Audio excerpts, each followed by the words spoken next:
they could pull in the cookie eaters.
Where's Nitin? I think I have to do something with him.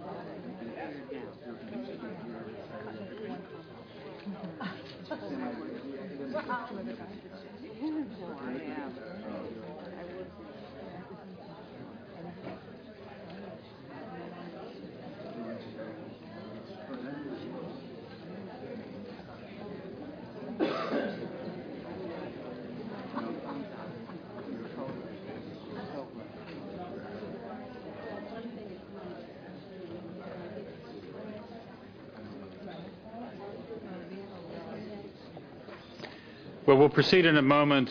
Just one reminder, and that is that this conference continues tomorrow at Harvard Law School. Do we have the room number? Yes, we do. It's in the program. Austin Hall North, Harvard Law School, 1515 Mass Ave. And it begins also at 1:30 tomorrow and goes to about 6 o'clock.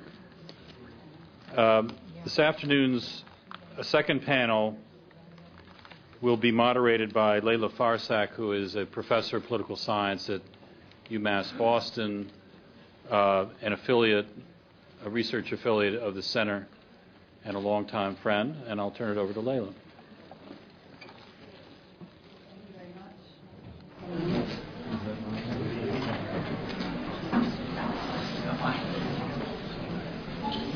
Yeah, can you hear me?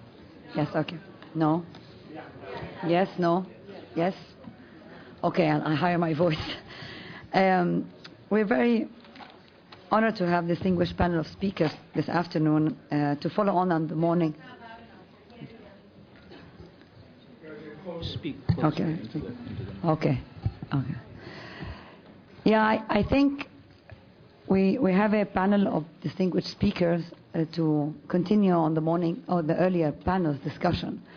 The earlier panel has focused on how did we come here, and I think the three panelists were very clear in how they set the terms of the debate, that we are needing to reconsider the history or remember the origin of the conflict and its continuation, and how much Gaza cannot be understood, what has happened in Gaza and what's going on in Gaza, and in order to know how to move forward with what happened with Gaza, we need to understand the history and how we came to this point.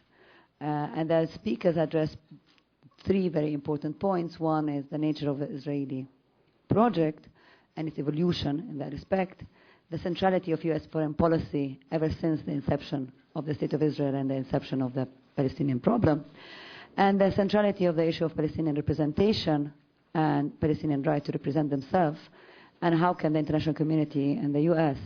deal with the democratic vote and this right, which Palestinians can express it and have expressed it in different ways. I think the panel now will try to address precisely, given what was just said, the Israeli reality, the issue of Palestinian self-representation, and the question of U.S. foreign policy and how it contributed or not to the present reality we are in. We have 4 speakers who will address the way to move forward. What can Obama or not do? What can the U.S. citizens do or not do? And what are maybe academic can do or not do? So at more than one level, they will try to address it. The first speaker will be Professor George Bisharat. Professor George Bisharat is a professor of law at Hastings University in California. He is author of Palestine Lawyers and Israeli Rule, and he is a member of editorial board of the Journal of Palestine Studies. He is presently researching and working on the subject of the legal aspect of the one-state solution. I'll move it on to Dr. Bisharat. Good afternoon, everyone. Leila, thank you, and thank you, Hilary, and the other organizers for inviting me, and of course, thanks to all of you for coming today. If I say something a little offbeat, it may not be because I'm a crazy Californian. My reading glasses broke yesterday, and I'm reading through a particularly odd angle today. So we have been asked on this panel to look ahead, and particularly to examine ways that the United States might productively contribute to the diffusion of tensions between the Gaza Strip and Israel. I intend to do that, but first I must confess to a dilemma. In my view, the entire U.S. policy toward Israel and the Palestinians rests on a deeply misguided foundation. That is, that there is a special and unique relationship between the United States and Israel that compels us to act differently toward that nation and to apply different standards to it than we do to all others. There's no time today to critique this fundamental flaw in our vision, and that's what it is, a flaw. So let me just say, by way of shorthand, that I do not believe in special relationships with any nations, and instead that our relationships with the world should be guided by consistent definitions of our interests as a nation and by our own fundamental values, which ought to and have at times in the past included respect for international law. It is notable, for example, that we meet on what is commemorated by Palestinians as Land Day. The first Land Day was declared by the leadership of the Palestinian community still living within the State of Israel on March 30th, 1976, to protest expropriations of Palestinian lands in the Galilee. In other words, within the State of Israel, for exclusively Jewish settlement. Historically, Israel has pursued policies designed to disempower its Palestinian minority, the 200,000 or so Palestinians who managed to escape forcible exile in 1948, and their offspring, who together now number roughly 1.2 million people. One of these policies, one of these Israeli policies of disempowerment, has been to break up areas of Palestinian demographic concentration by interposing Jewish settlements within them. The program was explicitly discussed by Israeli officials at the time of the original Land Day as the Judaization of the Galilee. Israeli paramilitary police killed 6 Palestinian citizens that first Land Day, continuing a pattern of the use of lethal violence only against non-Jewish protesters, a tradition that continues to today. But the commemoration of Land Day has continued, notwithstanding Israeli attempts at repression. Unfortunately, Israel's program to Judaize various sectors of former historic Palestine have also not ended. Rather, they continue today, most visibly around Jerusalem, but elsewhere in the West Bank and still within Israel itself, particularly in the Naqab or the Negev Desert. In a new American administration that obviously prizes the principle of equal rights, one would think, one would hope, that these obviously discriminatory policies might be expected to be at least questioned. Realistically speaking, and for reasons that we can later discuss, however, I do not expect this questioning to occur. My dilemma, therefore, is whether to frame my recommendations in ideal terms, that is, as I truly believe we ought to conduct ourselves, or, on the contrary, shall I suggest incremental shifts that skim over these fundamental issues, but may nonetheless push us in a positive direction and actually have some chance at adoption. For better or for worse, I have chosen the latter. In other words, to suggest a policy path maybe at the outer limits of the realistic, the most, let us say, that an American administration might be expected to do in the foreseeable future. In particular, it is the Obama administration's relative de-emphasis of the so-called war on terror and clearly greater concern for reestablishing American credibility and respect abroad that establishes a certain kind of potential for positive shifts. Although the picture is decidedly mixed, one of these shifts could be increasing attention to and respect for international law. The extent of Israel's brutality against Palestinian civilians in its 22-day pounding of the Gaza Strip is gradually surfacing. As you have probably all mostly heard, Israeli soldiers are testifying to lax rules of engagement tantamount to a license to kill. As one soldier commented, "That's what is so nice, supposedly, about Gaza. You see a person on a road walking along a path. He doesn't have to be with a weapon. You don't have to identify him with anything, and you can just shoot him." We know also that some substantial number of soldiers received spiritual guidance in the form of pamphlets issued by the chief military rabbi and through repeated visits by lower-level military rabbis that counseled Israeli soldiers to show no mercy during the fighting. In fact, however, I'm less concerned with these shocking incidents than I am with other systematic underlying problems that lie behind them and of which they are merely a symptomatic expression. So what is really less appreciated is how Israel is also brutalizing international law in ways that may long outlast the demolition of Gaza and may extend far beyond the boundaries of that tortured little strip of land.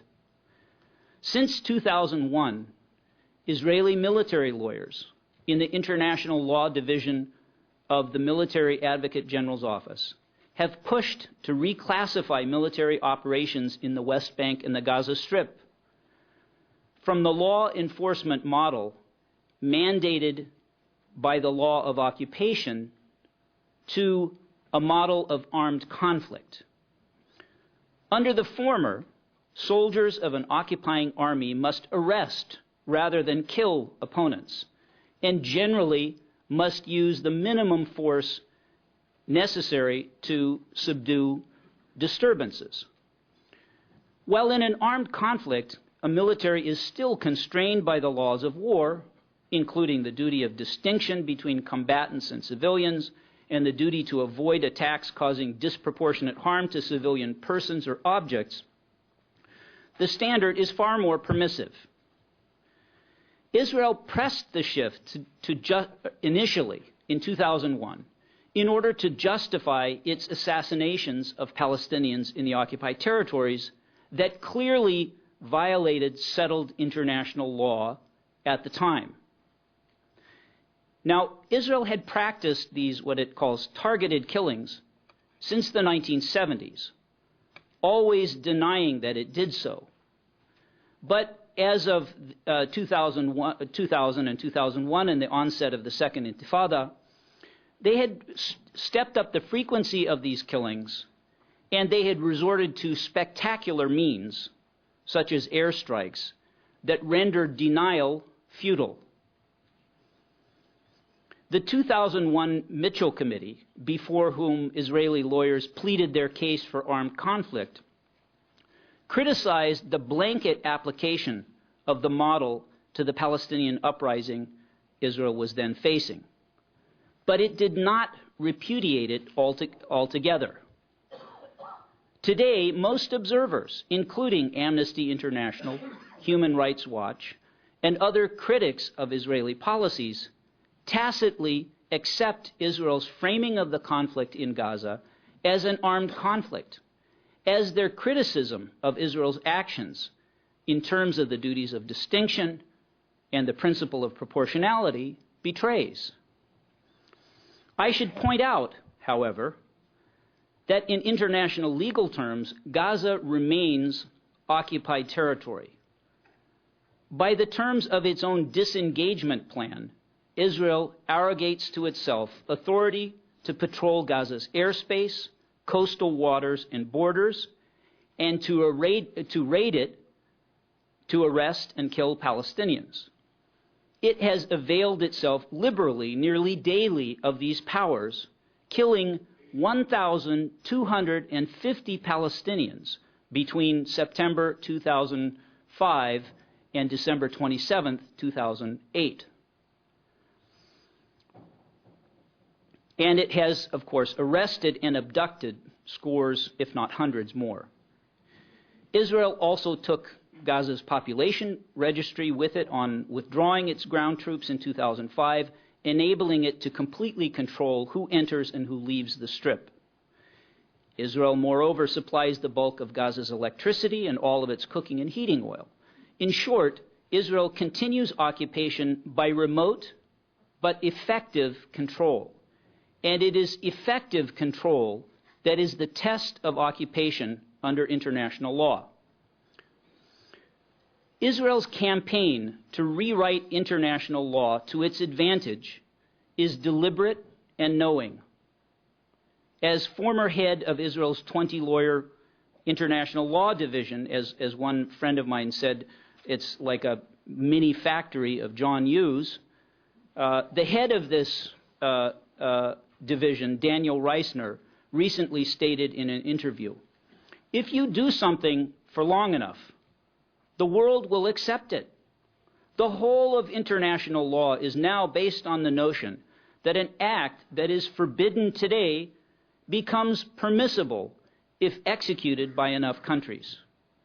International law progresses through violations.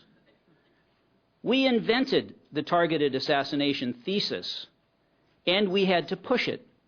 At first, there were protrusions that made it hard to insert easily into the legal molds. Strange psychological thoughts come in there. But anyway, 8 years later, it is in the center of the bounds of legitimacy. Now, in the Gaza fighting, Israel has again tried to progress international law through violations. For example, its military lawyers authorized the bombing of a police cadet graduation ceremony, killing at least 63 people, 63 young Palestinian men, and then throughout the fighting, another 140 or so civilian police were killed. Under current international law, such deliberate killings of civilian police who are not taking part in the fighting are war crimes. Yet Israel has treated all employees of the Hamas-led government in the Gaza Strip as terrorists and thus combatants. Secretaries, court clerks, housing officials, judges, all were, or at least the civilian objects or buildings in which they worked, were legitimate targets for liquidation. Israeli jurists also instructed military commanders that any Palestinian who failed to evacuate a building or an area after warnings of an impending bombardment was a voluntary human shield, thus a participant in combat, subject to lawful attack.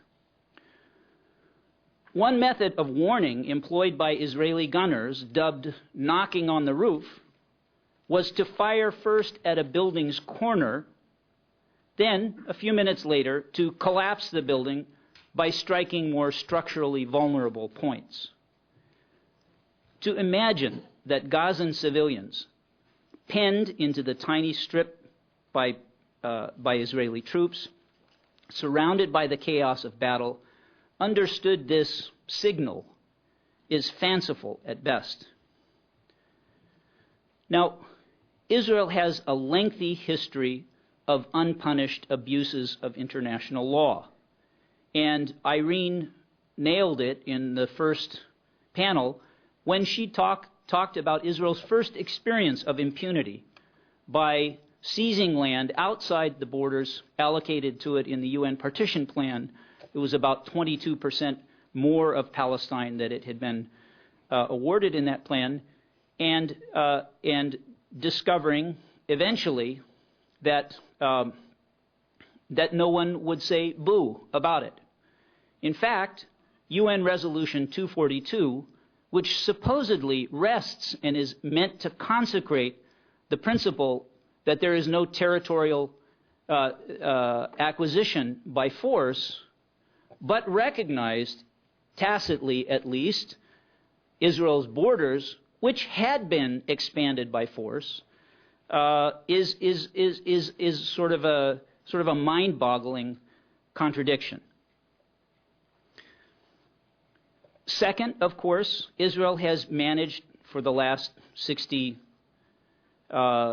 plus years to refuse to acknowledge and to permit the implementation of the right of Palestinian refugees to return to their homes and homelands from which they were expelled in 1948. Another example is Israel's flagrantly illegal and decades-long colonization of the West Bank. This is a particularly interesting case because we know from the record that Israel knew from the outset that the program of colonization of the West Bank and the Gaza Strip was a violation of international law. They knew because they consulted their most eminent jurist, Theodore Meron, and he told them that told the Israeli government that it would be a violation of the Fourth Geneva Convention for them to engage in this. They went ahead anyway, of course, and they started to proliferate bizarre, frankly, and ludicrous legal theories to justify the settlement program. Now, to its credit, much of the world has refused to ratify Israel's violations, at least some of them. Unfortunately, our government, the U.S. government, is an exception, having frequently provided diplomatic cover for Israel's abuses. This is just one manifestation, but our diplomats have vetoed 42 United Nations Security Council resolutions to shelter Israel from the consequences of its often illegal behavior. There are many other examples. Now, it seems to me that it may not be too much to ask of this new administration that we begin to break this habit now.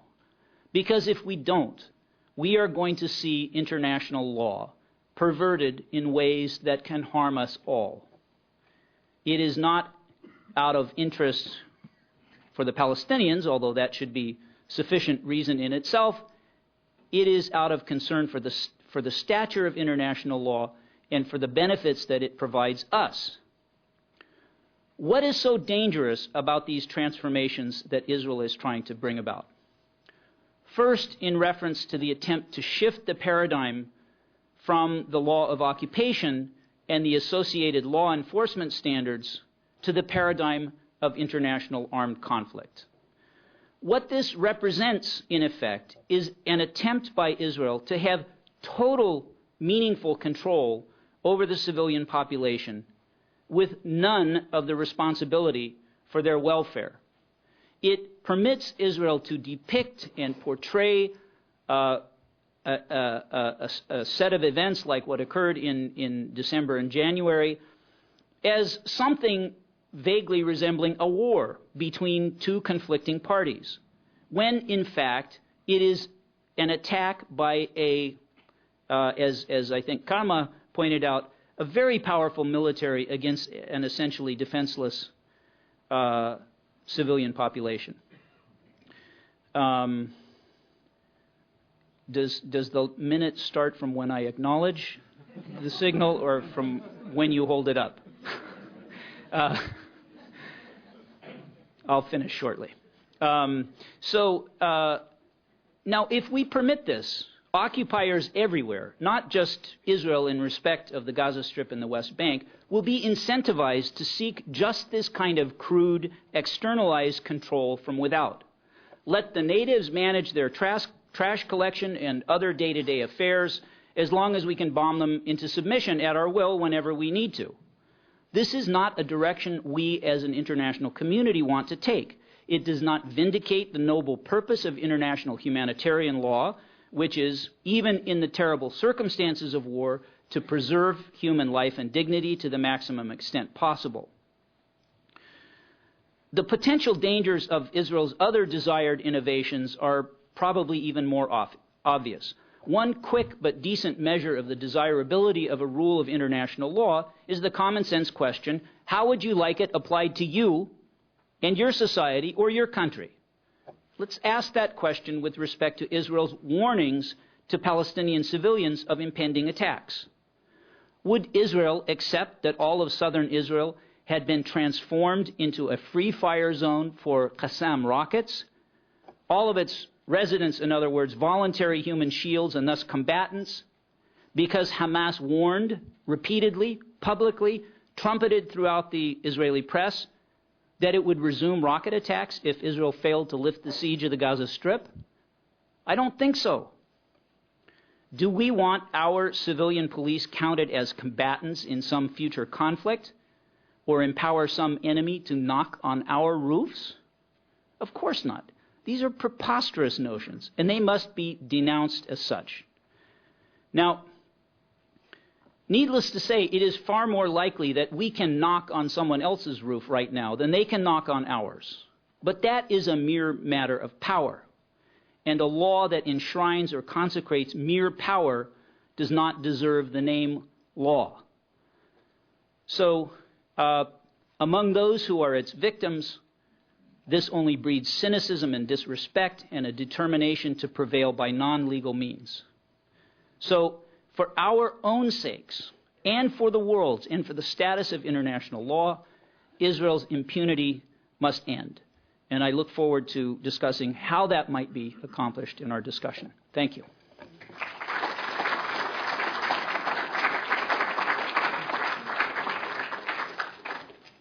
Thank you, George, for emphasizing the point about international law and how the U.S. we need to still address how the U.S. can uphold that in the international level.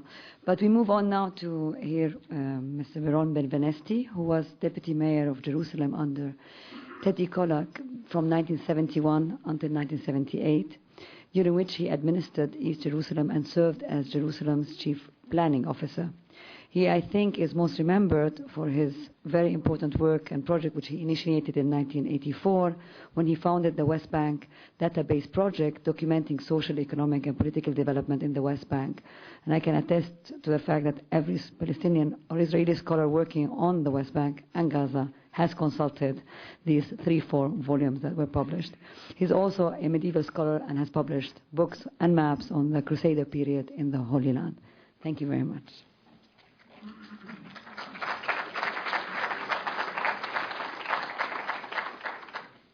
Thank you very much, and thank you for inviting me. I know that the organizers knew I'm an alien, therefore I will not discuss American foreign policy because I don't presume that I can say things about it. But let me say that there's no question that we are all united in feeling outrage, sadness, and condemnations at the atrocities committed by Israel in the occupied territories, and I think that this is the main thrust of this meeting. However, assuming my traditional role as devil's advocate, I can't help thinking that maybe we are actually contributing by discussing it to the policy of fragmentation so well implemented by Israel in the last 43 years, which forms the basis for the existing situation, occupation, or status quo. Let's assume that we will be all successful and we are going to salvage Gaza. Aren't we creating a caricature of a Palestinian state in 1.5% of the area of Palestine, which will have 30% of Palestinians who live in Israel-Palestine? So the question is not so simple. When you go and discuss real politics vis-à-vis values, things become complicated. And it also becomes complicated because we can assign responsibility for fragmentation, but there is a great contribution of the occupied people themselves in maintaining and even fostering that fragmentation. What will happen if we will be successful in promoting the existing government in Ramallah and creating in the West Bank, the other canton of Palestine, creating a prosperous society? And we begin to see now the first steps in the prosperity of that society. Aren't we putting them on the same path as the 1948 Palestinians? Aren't we creating a situation by which they will feel that they can change the political objective from self-determination to civil rights? There are already enough Palestinians who believe that it's time to create a binational state, or shaming Israel at calling for one man, one vote. And when we speak about that, we should also consider the forgotten element of the Palestinian people, the Palestinian Israelis, who are the third element in that process of fragmentation, and see how they themselves insist on being separate, demanding civil rights in Israel proper, where people across the wall demand, as I said, demand self-determination. So what we see here is something that is much more complex, and without assigning responsibility or blame, we should look at it as real politicians. This is the situation. Or there is somebody here who disagree or deny my analysis.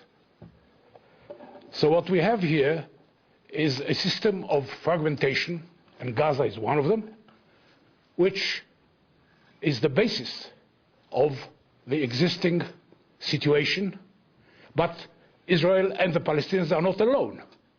There are other elements that work towards the durability of the status quo. And I'll mention a few of them. But first I have to say, the Israelis are capable of implementing that strategy because they have this unique capacity to be torn apart from within, but facing the outside world as a united front. So whatever happens, even if there will be a majority of Palestinians in Palestine, if you think about what Israelis call the demographic threat, the Israelis will be always bigger than the fragmented Palestinians. And they rely on the fact that the splitting up into sub-communities has not yet reached its consummation. And political, economic, and security constraints are deepening the entrenchment of the divided identities of Palestinians, which slowly assume cultural and even linguistic characteristics. So what we have here is a very strong aspect of the intercommunal relationships in the entire area of Western Palestine, something that we always hide by defining the Green Line as a great ocean, physical barrier dividing Israel proper from the territories, which is of course not the case. And the other way of doing it is to define the West Bank and Gaza as occupied territories, knowing full well that what we are doing here is one simple thing.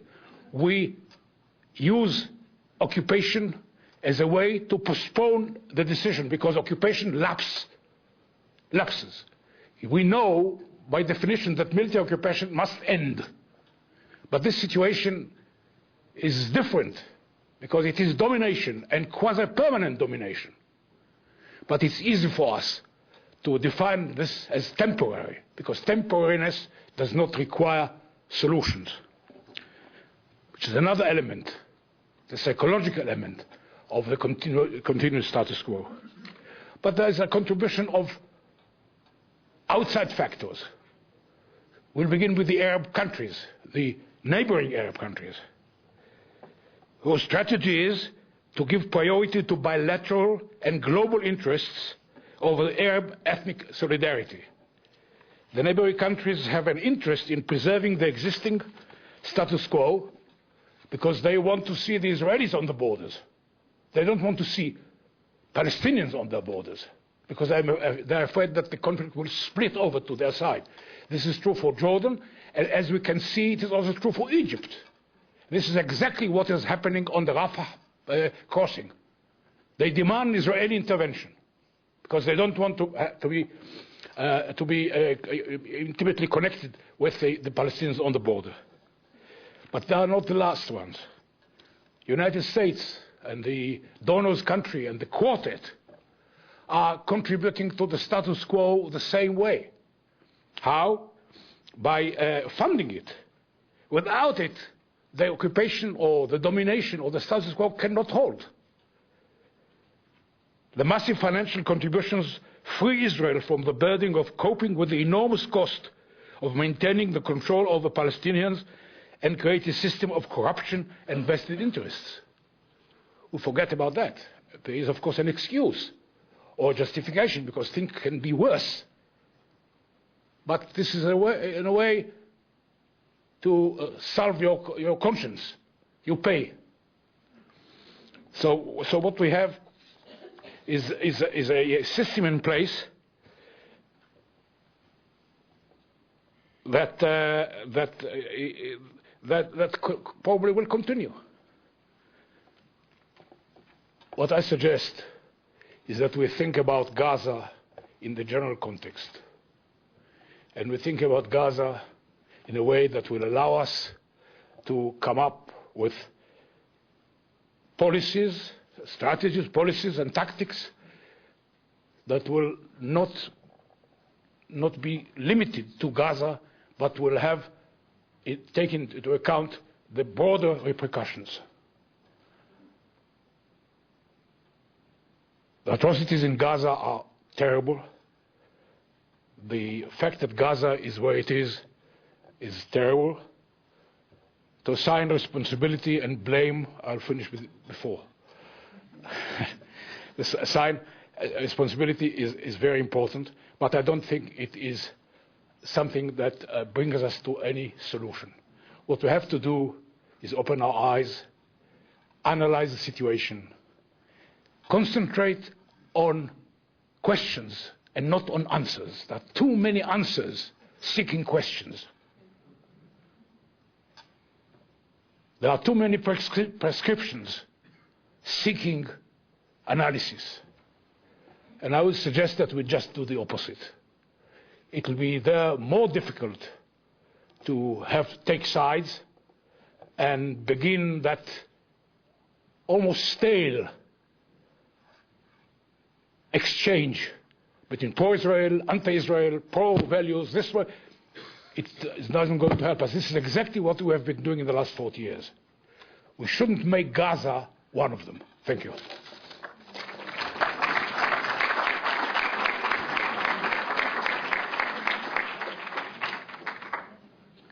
Thank you.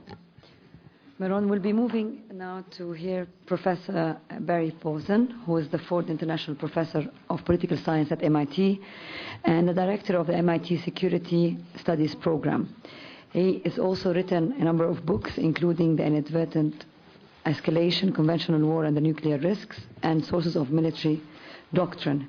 He's been a fellow on a number of eminent academic institutions and councils, research councils, such as the Council on Foreign Relations, the Woodrow Wilson Center, and the Rockefeller Foundation International Affairs.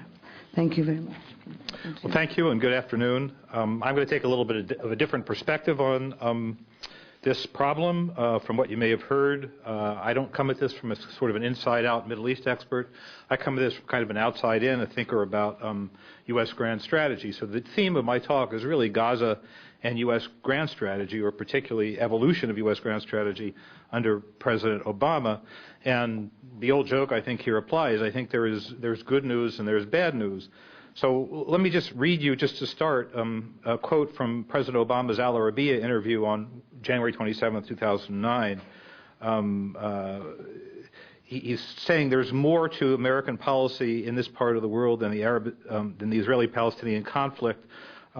He says he's got to look at the Israeli-Palestinian conflict through a new paradigm. Quote, I do think that it is impossible for us to think only in terms of a Palestinian-Israeli conflict and not think about what is happening with Syria or Iran or Lebanon or Afghanistan and Pakistan. These things are interrelated, right? And I think it's a very important insight into how the administration is approaching this part of the world is this notion that everything is related to everything else. And this is potentially a positive for not just Gaza, but the larger American engagement in the Palestinian-Israeli dispute, but it's also potentially a negative. This morning, or earlier this afternoon, we heard the array of U.S. projects in this part of the world discussed, and I just want to review them for you again, just to give you an idea, remind you of the magnitude of the task that the Americans are now facing in this part of the world. One, we've already seen what the President's policy is on Iraq, and we can see that Iraq is not going to end in a binary way anytime soon. This is going to be a very slow roll. So Iraq is on the President's plate for essentially the next 3 years. We've already seen a modest increase in the planned military, political, and development presence of the United States in Afghanistan against the backdrop of a significant deterioration in the security situation. U.S. Objectives there are somewhat less ambitious in rhetoric than they were in the last administration, but they're still plenty ambitious. State building in Afghanistan, building a national security system in Afghanistan. These are big, big jobs. And aligned to this job, as the President himself has said, is some sort of a project in Pakistan, a double project that involves the Taliban in Pakistan and the relationship with the government, but which is simultaneously tied to the Pakistani conflict with India, right? All of which somehow requires American action. The President has a policy issue coming up with Iran, including a dilemma, right? Iranian help would be useful in ensuring a quiet disengagement of the U.S. Presence in Iraq, but at the same time, the Americans, along with the Israelis, are very worried about the Iranian nuclear technology programs and worried that this can become a weapons program. And looking at things that prominent advisors to President Obama have said, preventive war is really not off the table as far as this problem is concerned. Any one or two of these issues would be a major agenda for an American president in one term. But to have all of these issues on the president's agenda in one term is really huge. And then we have to add to the mix the Israeli-Palestinian peace process, which in the president's mind is clearly connected to all this. But it's far from obvious that the president or his advisors would consider the the Israeli-Palestinian issue the fulcrum of his policies in the rest of the world. It's one of several ways in. Any one of these problems could assume priority temporally and in terms of power and energy, depending on where the opportunities lie. It seems clear to me that a full court press on all issues is not possible. So what can we guess about, at a more specific level, what guesses might we be able to make about the administration's approach to the Palestinian-Israeli conflict? Well, it's already been mentioned. The president has surrounded himself with the usual suspects, right? And those usual suspects have a certain way of approaching the Palestinian-Israeli dispute. The two-state solution, I think, is the main idea in the American policy establishment now, and I think this is the track that they're probably going to stay on and continue to work. Revolutionary changes from what are essentially decades-long efforts seem unlikely. Consistent with this, it seems likely that however quixotic it may seem, there's going to be an effort once again to try and reinforce the Palestinian Authority's authority, right, and its capabilities. They're not going to want to undercut those Palestinian players that have shown the most relative moderation to the conflict with Israel. Similarly, they're unlikely to discount entirely Israeli concerns regarding Hamas and Hamas's role in Gaza.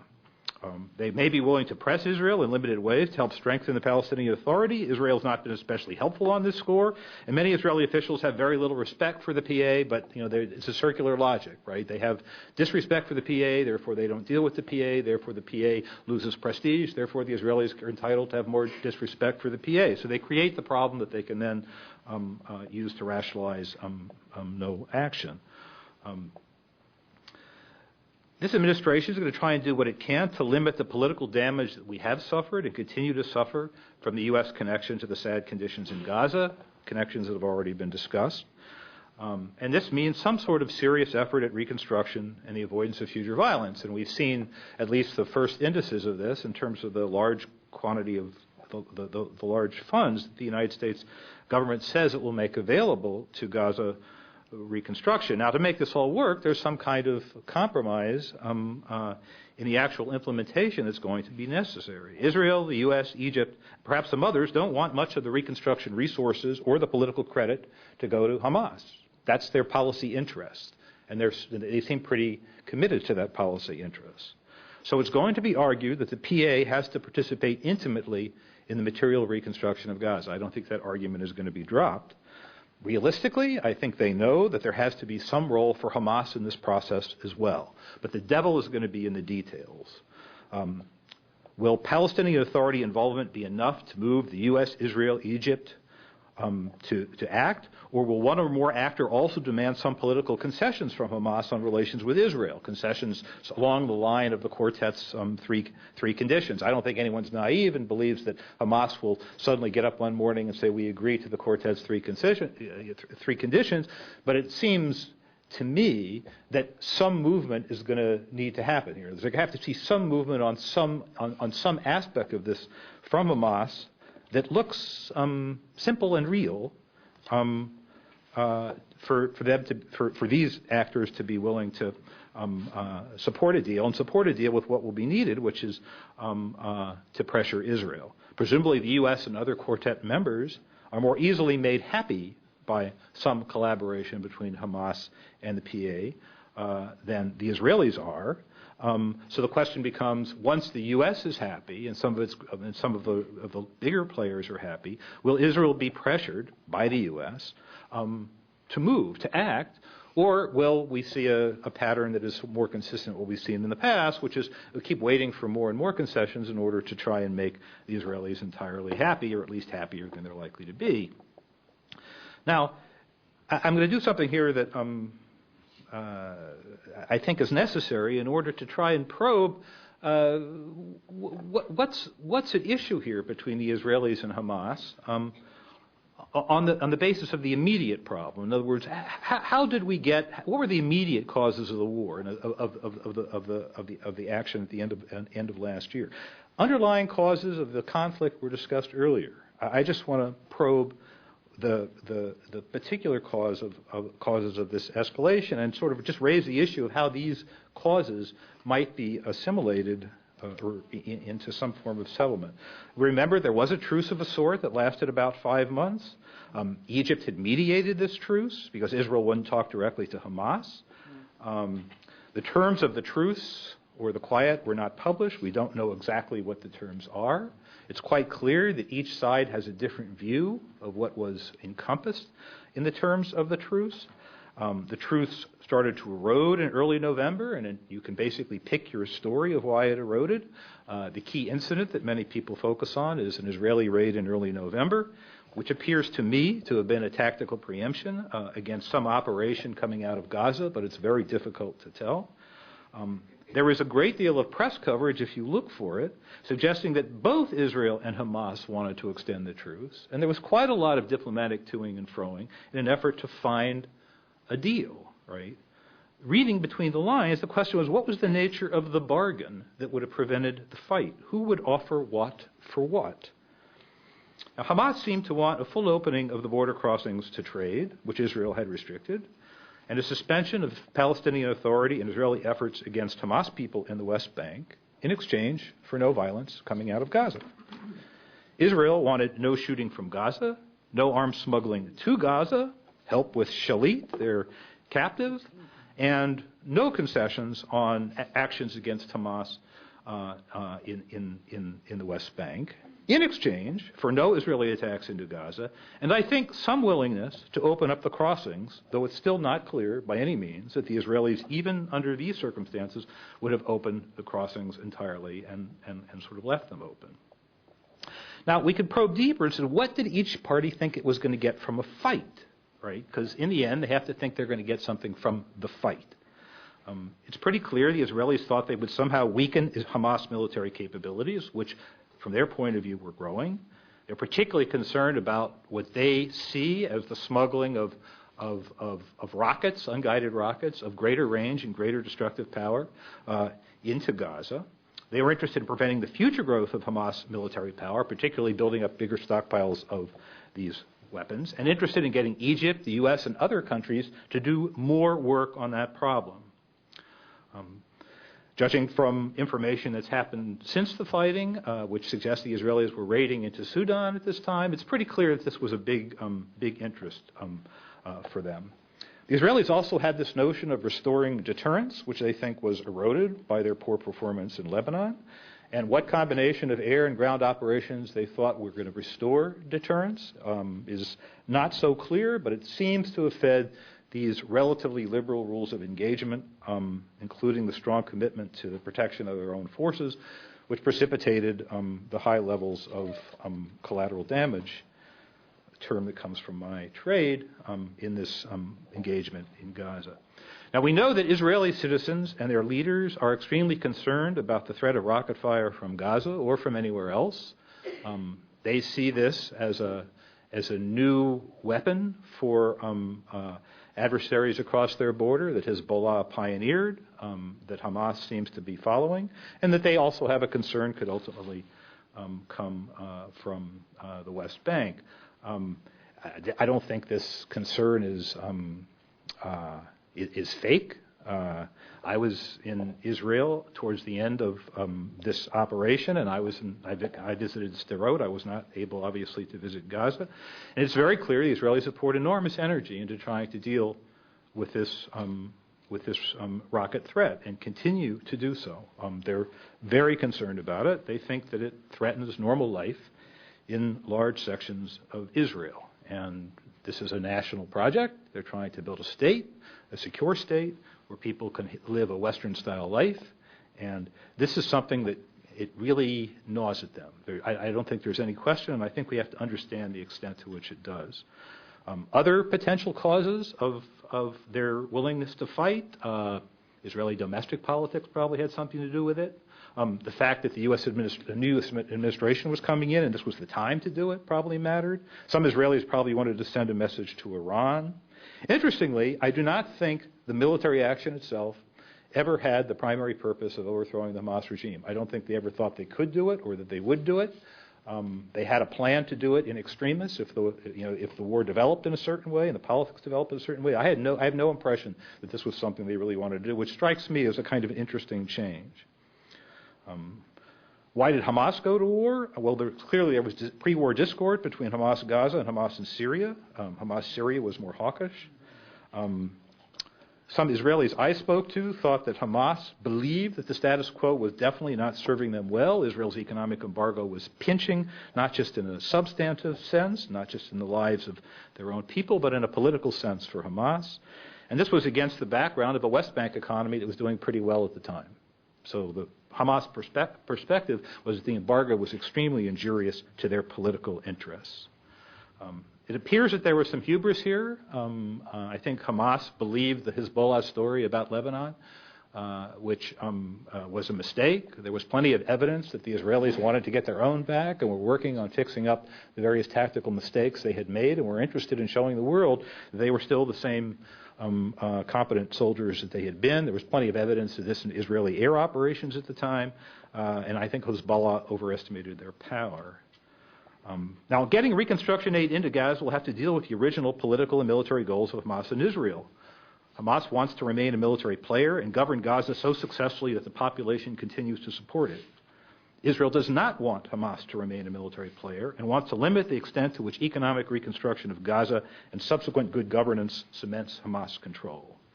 Each side seems to believe that it won the military fight, so neither side seems quite ready to abandon its positions. Israeli politics obviously seems poised to make things more difficult as an even more hardline crowd seems destined to govern. The question is, then, can the U.S., Egypt, other Arab and European partners craft a solution, presumably involving some partial return of PA authority to Gaza, that along with side payments and threats somehow opens up this situation? Now, bearing in mind where I started, that the U.S. has many other problems in this part of the world, and despite the perceived interrelationship, it may be possible to make progress on several of the other problems without any significant progress on the Palestinian-Israeli dispute. One wonders how much political capital this administration will be willing to spend on this effort. And I have no special insight into this, right? But I think as we look at where the fight ended and the other things on the Obama administration's plate, I don't think we should be optimistic about the level of energy that they're going to throw into this problem. Thank you.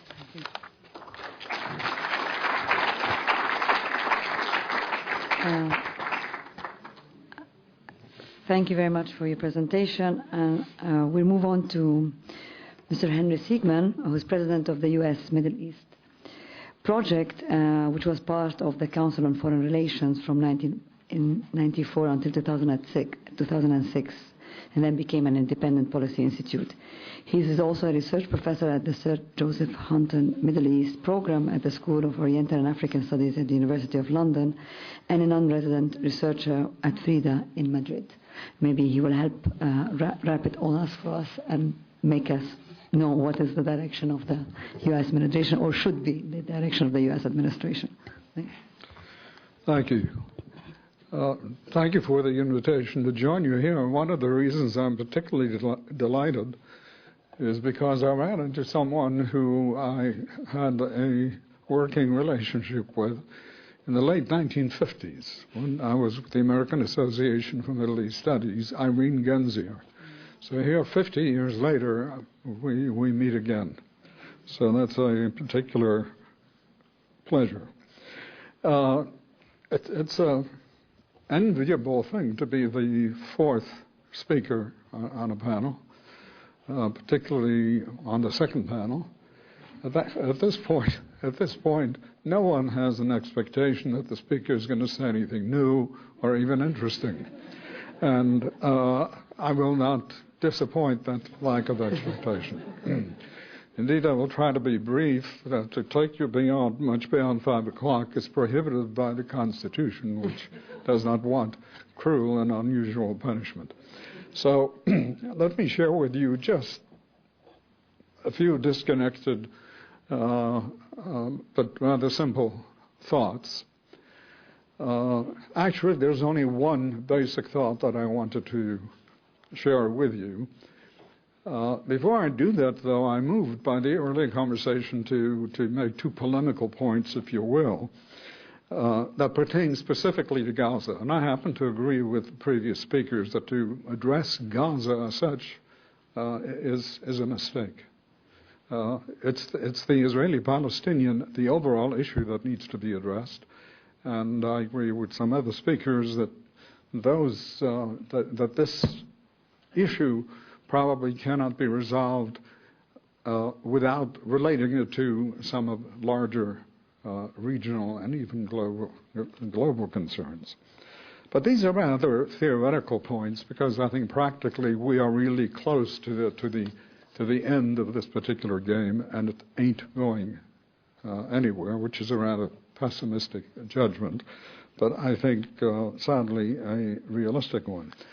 But the two polemical points that I wanted to make is first, in relationship to Gaza, the Israelis have said, and apparently with great effect, even to President Obama, what country would permit a neighboring community to bombard civilian population in a city, Cleveland or Chicago or whatever, without doing exactly what we have done. And even the President Obama, said that's a point that he understands, very sympathetic to. And of course, it's a total deception, because the folks who are, I'm saying this not to justify the shelling of civilians in Sderot. That is terrorism, to bomb and shell civilians. But the folks who are doing this are not just neighbors across the border. These are people who have been strangled and suffocated and boycotted, and their lives totally destroyed. So to make these comparisons and for world leaders to shake their heads very sympathetically is to me, a rather sad spectacle. There is a way of ending the shelling without killing thousands of civilians. And that is either by opening up the suffocating boycott that has been placed on the civilians of Gaza, which, of course, suggests another point. Israel did not go to war in order to put an end to the shelling of Sderot. It could have done that by living up to the terms of the truce and simply opening up the crossing points, allowing food and other goods to come in for the economy.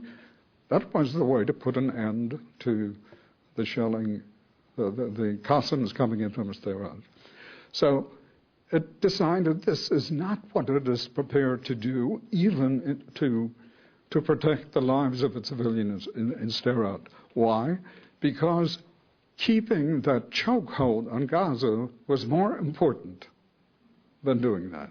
So in other words, Israel went to war in Gaza in order to preserve its ability to suffocate the civilian population of Gaza. It's right as it sought to do that. As I say, these are polemical points that aren't going to advance the discussion very far. The one point that I did want to make, and I want to make it briefly, is that the heart of the matter, as I see it, and as I've seen it for some time, the heart of the problem, why is it that all previous initiatives failed? All previous peace initiatives, not one of them succeeded in moving the situation in any significant way beyond what we see today. In some ways, it is even more difficult and more irresolvable today than it has been for some time. Now, one can write books on the subject, many reasons, but I think at the heart of it is this misguided notion that the parties themselves need to find a solution to it. You must get them around the table. We will facilitate. We will incrementally build confidence on both sides, but you cannot impose a resolution from the outside. That is the heart of the problem. Because because this assumes that you have two parties that are somehow balanced politically in every other which way. But clearly that's not the case. You have two parties where one has an overwhelming capacity to subdue the other. It has a military superiority, it has economic, in every which way, diplomatic advantages that the other side does not have. The other side, in all of these areas, is essentially powerless. And left to their own devices, they will never achieve an agreement. They will never make a compromise that the two sides, that the other side, that the less empowered side can live with. That's in the nature, it's human nature, it's the nature of political life. It's not going to happen unless some outside third party will recreate some measure of balance. That's a responsibility that the U.S. has because it is uniquely capable of doing it. There isn't anyone else today on the international scene who can do that. The U.S. can. But if we continue the process of facilitation, which basically means facilitating Israel's dominance over the Palestinians, this confidence building and incrementalism will simply continue to enable the Israeli side to, on the one hand, say, absolutely, we're committed to peace. Even Netanyahu is committed to peace. We are committed to continuing the talks. And that serves as a convenient cover to continue the dispossession of Palestinians in the West Bank and wherever. And that will continue. Facilitation will not change that. And this is why I really have very little patience myself for advice that urges confidence building, management of the conflicts, incremental improvements on both sides. That is simply a prescription for continuing the present situation. And the present situation cannot continue much longer and still allow this illusion that a two-state solution is somehow at the end of this rainbow. It's not going to happen. And whether, Olmert was really sincere or it's hard to imagine Olmert being sincere about anything, but when he speaks about, if Israel does not draw a border, then we indeed will have a guilty of a racist regime, because you're familiar with that. He may or may not be sincere, and Tzipi Livni may or may not be sincere, but one thing is clear, their sincerity notwithstanding, assuming they are sincere, they have not been able to move from here to there. Not only that, they haven't been able to dismantle a single outpost, illegal outpost, not one, despite all of this talk. How can anyone imagine, if they're left to their own devices, they're going to take down settlements, when in fact they have been authorizing and personally signing legal documents allowing construction in East Jerusalem that closes off Jerusalem to the rest of Palestine, continues the enlargement of the network of roads and highways and enlargement of settlements and so on. And these are the people who we think, God forbid, if Netanyahu comes in and these good people lose control of the government, we have a problem. But we've had these people there, and under their leadership, the situation has gotten worse and worse. So, what does all of this mean? What all of this means is that unless there is an American president making that specific, not the international community, because nobody else can play that role. If there is an American president who says, enough, we will come up with parameters for an agreement here, and we will seek to implement it even-handedly, unless that happens, there is no two-state solution. It's not going to happen.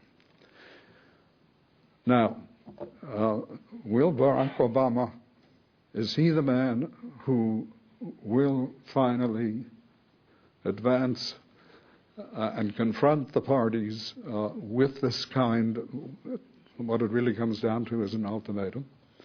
Now, this is something he needs to do not because we need to do a favor to the Palestinians and the Israelis. And incidentally, the Israelis, in my view, are as much in need, more in need of this kind of intervention, because in the end, when the two-state solution disappears, if it hasn't done so already, I don't know how Israel survives as a Jewish and democratic state. It's simply not in the cards.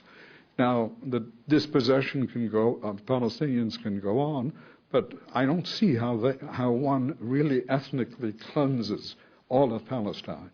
It may not happen in 10 or 20 or 50 years even, but ultimately Israel cannot survive if there isn't a border, and a fair and acceptable border between the two parties. It is for this reason that the organization I happen to be associated with, the U.S. Middle East Project, has pulled together a group of some of the most respected American foreign policy people.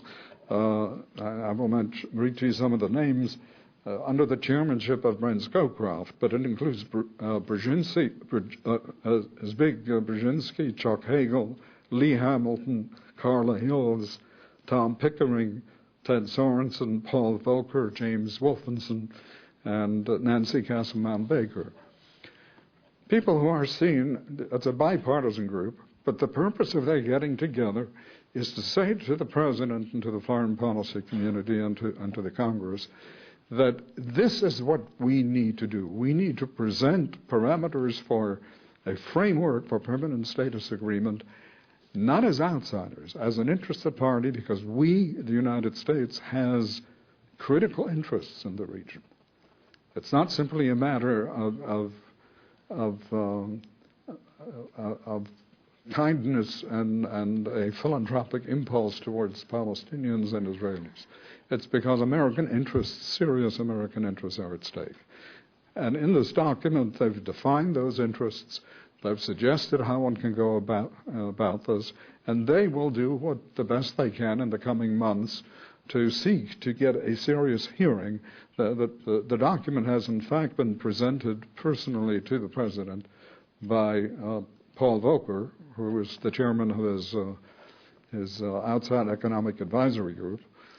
And because he has some of these other issues on his agenda, President Obama is likely to pay a bit more attention to people like Volcker and others, the Middle Eastern specialists. Am I personally optimistic that this president is about to act on it? I would be dishonest with you if I told you yes, he will. I know Mitchell, if it were up to him, the one good thing he did, I think, is appoint Mitchell as his envoy. If it were up to Mitchell, I think he would come up with a proposal not much more different than we have in this document. In fact, I will tell you here that he had something to do with it. But he is now in a quite different position, and whether politically these are the recommendations he can come up with, but more importantly, whether this is really how Obama sees the issue, and no one, I believe, at this point knows whether he does or not. He must personally, the envoy makes no difference. He must personally come to the conclusion. The envoy may help him come to the conclusion, but he must conclude that either we play that role and he himself assumes leadership within 6 months to a year, and if he doesn't, the two-state solution is gone. I leave the rest to your comments and questions. Thank you.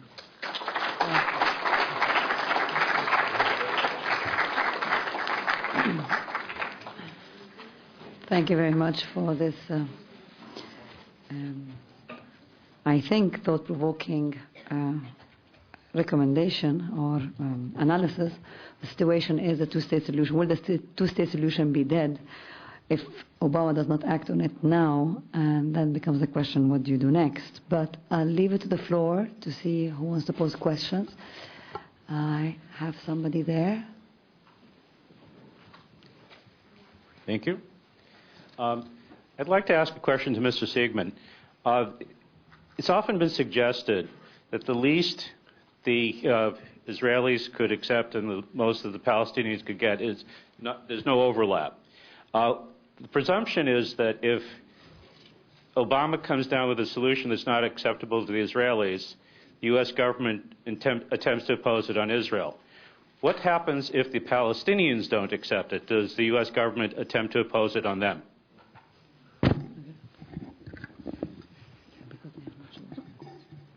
First of all, the short answer is yes.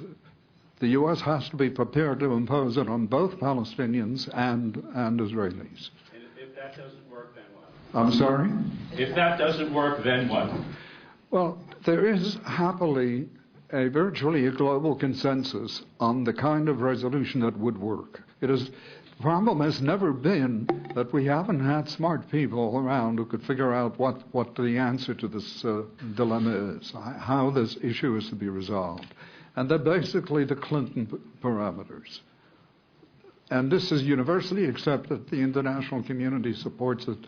And if the U.S. were to put some detail on this, but proceed with this, with parameters that are based on the Clinton ideas, it would have the support of Europe, it would have the support of the international community, and the Palestinians will accept it as well.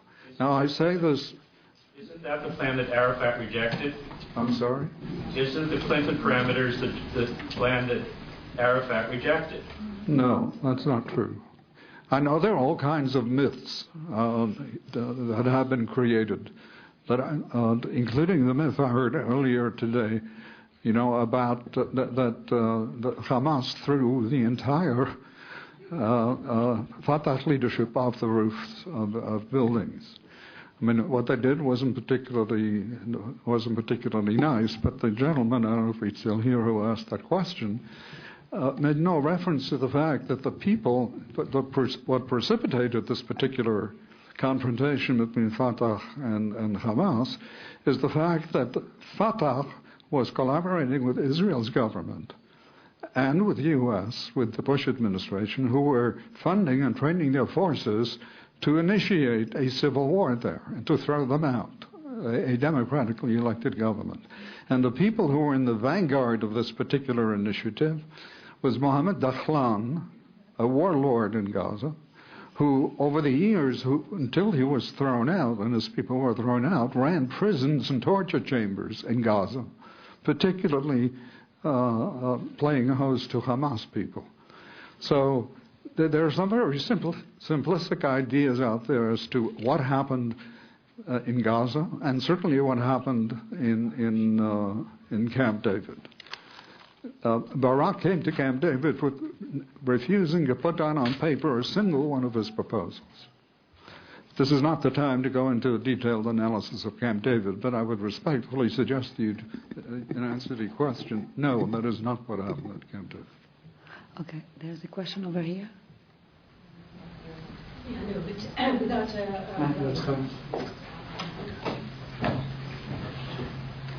Thank you very much. My question is for Henry Siegmann.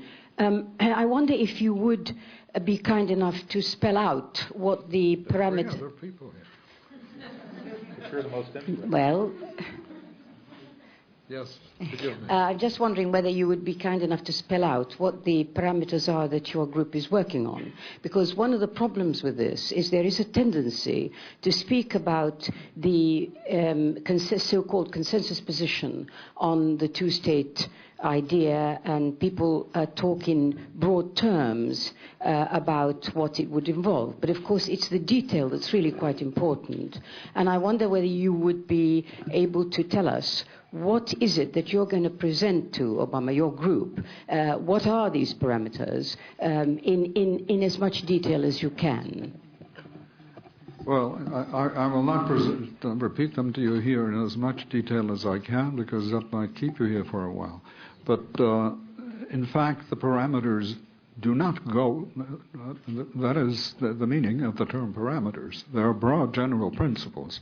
The implementation requires details, and these are difficult to work out, and these have to be negotiated by the parties. But the fundamental principles are that the negotiation must begin at the 67 border, that neither party is allowed to make unilateral changes, and if they do, they will be sanctioned. and will not be accepted by the international community. That's where the negotiations begin. The parties will be encouraged in order to make possible a territorial border agreement, given what has happened on the ground. Is that a copy of the document? Oh, good. Then I can be shorter. You can read the document. But the two or three other principles are that the U.S. present its, the most important idea is that the U.S. present its ideas and reject the notion that only the parties themselves can reach agreement. It starts from the assumption that the parties themselves, we now know after 40 years, cannot reach agreement. It's impossible. So the international community with the U.S. in the lead will do so. And that Jerusalem must be shared. No unilateral actions can be taken by either side to preclude the sharing of Jerusalem. And there are some specific ideas about, again, it's the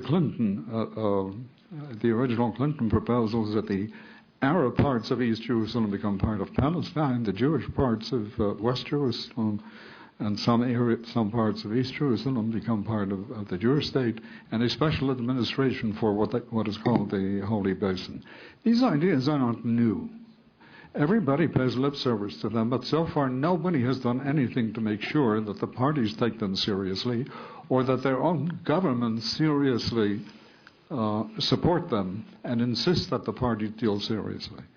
Beyond that, I would suggest that the document goes into considerable detail beyond what I have told you, and you'll find it in there. Just one quick question. What about the refugees? Does your parameters include anything about the refugees? Yes, it has a section on the refugees, and its basic principle is that aside from the assistance that must be given to refugees to return to Palestine, to the new state of Palestine, to other countries if they want to, or to be resettled in the countries where they're now, that a certain number must be allowed to return to Israel, but that number cannot be such that it changes significantly the demographic character of the state of Israel.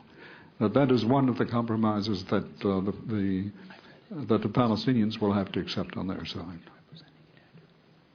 Okay. Oh my God. Okay, I have somebody there, and then I'm going to go to that side again.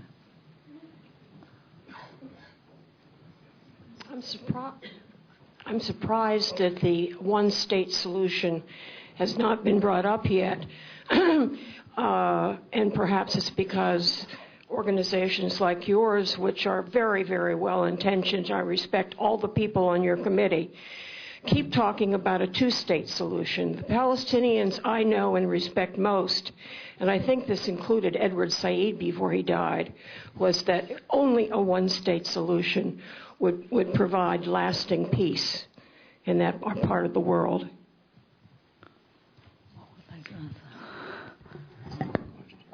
I assume that's a comment, not a question. Yeah. Okay. Over there. Given that, this is to anybody on the panel but Henry. Given that the United States must take its responsibility, do you believe that Congress and all our politicians will not act unless they have the Jewish community behind them in this country? Oh, God. Well, somebody else on the panel. Well, I honestly cannot answer the question whether they will act with or without the Jewish community. What I'm saying is that this is the only way that a two-state solution, if one believes that is the only answer. I happen to believe that if there is not a two-state agreement, that there will be a one-state, but it will not be a one-state solution.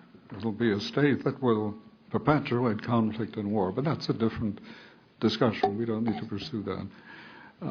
But on the two-state solution, the people who put their names to this document say to the president that they believe that a president who is able to spell out to the American public the American interest in ending this conflict And if he presents a plan that will be seen by the American public as fair and just, that he can do it, and that the Congress ultimately will go along, with or without the support. When you say the Jewish community, and here too, there's not a simple yes or no answer. The Jewish community wants a two-state solution. The polls have all indicated that American Jews support a two-state solution and a fair two-state solution. But Congress doesn't deal with the Jewish community. They deal with the lobby groups who do not necessarily reflect majority Jewish sentiment. So it is possible, particularly for a creative politician like Obama, who has learned to use modern means of communications very effectively in ways no one thought he would be able to, that on this issue too he can mobilize popular support even in the Jewish community for that kind of solution. So if you don't mind, Henry, I'm going to intervene on your discussion with the audience and I agree that there is a timeline on the two-state solution, and if it has not already expired, it will expire soon. Henry offered the notion of 6 months to a year. The question is, within that time period, would President Obama marshal the political force to be able to overcome the objections within American politics to bring about this solution? I don't think there's any chance of that. No, not a single chance that that will happen. Partly because I don't believe that he is determined to do so, and partly because he has other looming issues, obviously, some fairly significant ones that he's more preoccupied with. Why would he burn political capital on this issue when he has so many other important issues to address?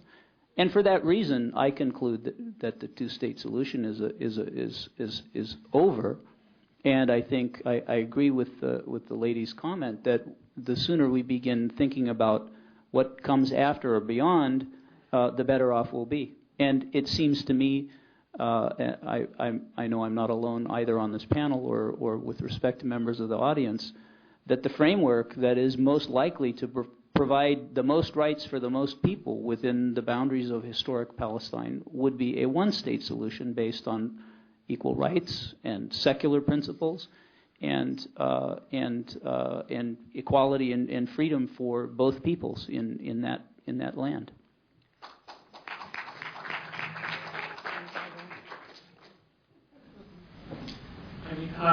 Assuming those of you who have a pessimistic view of the possible alternative universe where the President of the United States imposes a solution on the Palestinians and the Israelis, which I agree, what is the short and medium-term future that we can look to on whether or not we actively support a one-state solution? A legitimate and just one-state solution is at least as far off to imagine as a just and legitimate two-state solution. So what can we look for in the coming medium term? And I would add that, you know, a lot of us talk about the comparison of Israeli policy to apartheid South Africa. But I believe the Israelis are thinking more about another earlier settler colonial experience, our own. And we're just outside the city of Boston, which John Winthrop called the city on a hill. Well, he was referring to Jerusalem. And the settlers, the pilgrims, built their own new Zion here, and the natives are gone.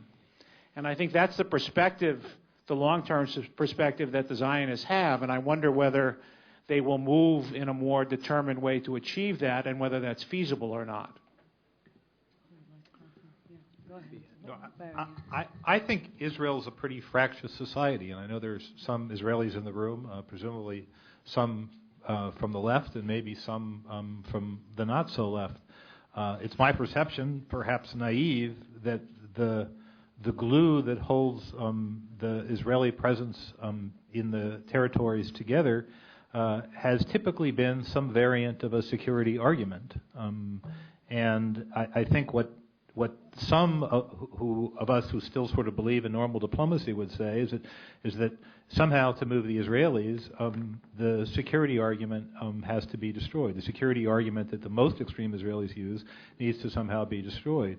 And that's where I think actually the connection to Hamas is made. And I don't think the United States is going to do nothing, and I don't think the situation can simply be allowed to sit and do nothing. So my own suspicion is that to the extent that we see some energy, the energy is going to go into trying to find some institutional relationship that remarries Fatah and Hamas in the PA, and that begins the process of Hamas convincing itself that a two-state solution is possible, and Hamas convincing the Israelis and those Israelis who are in the middle that the security argument for holding the territories is weak. In other words, that as soon as the Israelis either out of their own agreement or out of pressure evacuate the territories, that they will no longer have reason to expect that those territories will simply become jumping off points for more action to achieve what they perceive and what some Palestinians would say is their ultimate goal, which is the destruction of the state of Israel. That's what Israelis perceive. I think that's the glue that holds the Israelis together. And if you're going to proceed on the policy of small steps, that fear of defection needs to be eliminated. And I think the Palestinians have a similar set of fears as far as the Israelis are concerned. They fear that the Israelis will sort of evacuate symbolically but not evacuate in reality, that something like an incredibly tight grip would be retained no matter what, and that it wouldn't really be much of a state. And this is I think this is what's in the way of implementing a two-state solution. Two-state solution, I think everybody agrees to the extent that they're in the center. I think many on all sides agree that this is the way to go. The thing that I think prevents it is very intense fears of defection by the key parties relative to the other. That the others will defect from the agreement the first chance they get. And in terms of sort of Henry's idea that the Americans need to somehow impose a solution, part of that imposition is finding some way to guarantee both parties against the defection of the other, that the Americans or somebody else will somehow guarantee. I think, just to answer very quickly, what we're looking forward to what we are going to see, not look forward to, in the short to medium term is an increasingly acute form of apartheid, and we are going to see ultimately an outcome more like South Africa than the United States in the much longer term. And the reason for that, I think, is partly explained by Gabby Pitterberg's presentation earlier today, which is that Israel is a colonial project that was initiated at a much later stage under much different conditions than earlier colonial societies. In the 17th and 18th century, ethnic cleansing and genocide was possible. It is no longer really possible, I don't think, anyway. And the Palestinians themselves have been capable of resisting the efforts to subdue and move them out, and their numbers on the land are actually increasing, as you probably know, to the point that now Palestinians within the borders of historic Palestine are almost equal to those of Israeli Jews. And at the rate of population growth, those numbers are going to continue to shift in favor of the Palestinians. This, of course, doesn't even count the Palestinians who are outside of the borders of historic Palestine. So, in short, apartheid followed by a democratic secular state.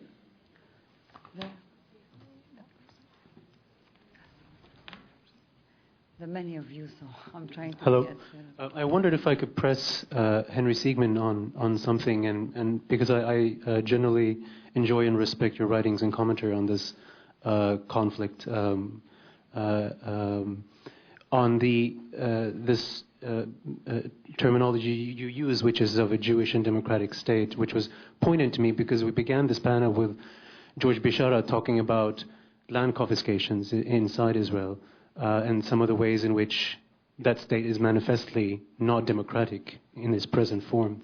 And we then went on to Miriam Ben-Ministi describing Gaza as a kind of a caricature of a future Palestinian state. And I don't see how the two-state solution could end up as anything but a caricature, something like Gaza.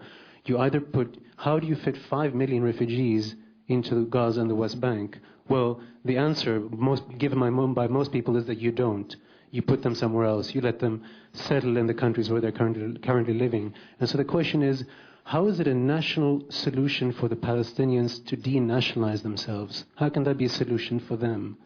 And words like pragmatism, which are very often deployed in talking about political problems like this, or even solutions, always beg for me the question, solution for whom?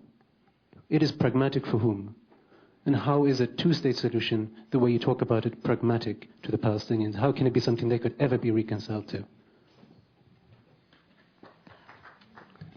Well, that is a question that you would also have to put to, you would have had to put, since he's no longer around, to Arafat and to the Palestinian national movement during this period, which accepted the two-state solution. And they thought it is a pragmatic solution. They clearly believed it is a pragmatic solution, and they accepted it. The problem is that Israel never acted upon, its rhetoric about a two-state solution, and it simply used that as an excuse to continue and expand a colonial enterprise in the West Bank. But there were many Palestinians, indeed, to this day, a majority of Palestinians who believe that a two-state solution is the practical and best solution. Majority of Palestinians where? Okay, I'm sorry to report that the two-state solution since the 80s was not feasible. The fact that we continue, and we will continue, debating it is because we seek consolation, not solution. Now, a binational state exists already. A binational condition exists. The question is under whose management? But that's another issue. Now, when will people understand this? It will take a long time. Because what it means for the Israeli Zionists is that the victory was too big, too great. And for the Palestinians, that now they have to change the strategy from self-determination to civil rights. And this is very painful. Now they will be the ones that will have to demand it.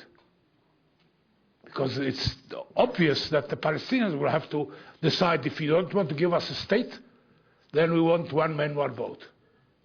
That will take a long time, because they themselves are caught with that thing of consolations, and how will they confront the demise of the Palestinian national movement, because that is inherent, asking for or demanding self-determination. So it will take time. The one thing that is clear is that the demand of one state is being exploited by anti-Israeli and anti-Jewish groups in order to discredit the Jewish collective. And that is not going to work. It's just going to be counterproductive. Because the more you threaten it, the more the Israeli body politic, without whom there will be no solution, will believe that this is a slogan to destroy them or an existential threat.